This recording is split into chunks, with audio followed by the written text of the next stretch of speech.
BKC ज्या ठिकाणी आता सध्या भाजपचे आणि काँग्रेसचे कार्यकर्ते आपापसात भिडलेले आहेत.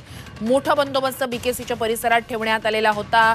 फिनटेक ग्लोबल फिनटेक च्या कार्यक्रमात सध्या पंतप्रधान त्या ठिकाणी हजेरी लावतायत आणि अशातच बीकेसीच्या परिसरात भाजप आणि काँग्रेसचे कार्यकर्ते आपापसात भिडलेले आहेत.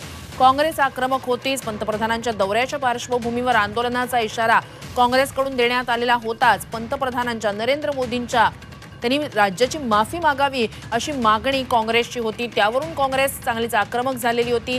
आंदोलनाचा इशारा देण्यात आलेला होता. दुसरीकडे बीकेसीत कडक असा तगडा बंदोबस्त या ग्लोबल फिनटेक फेस्ट ज्याला पंतप्रधान हजेरी लावणार आहेत त्या पार्श्वभूमीवर ठेवण्यात आलेला होता आणि अशातच बीकेसी बाहेर बीकेसीच्या परिसरात भाजप आणि काँग्रेसचे कार्यकर्ते आपापसात भिडलेले आहेत.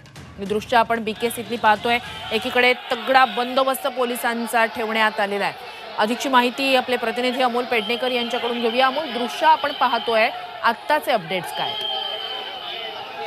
सेंटर परिसरामध्ये जेव्हा मोदी येणार होते त्याच्या आधीच काँग्रेस कार्यकर्त्यांनी त्यांचा निषेध करण्यासाठी या ठिकाणी आंदोलनाचा इशारा दिला होता.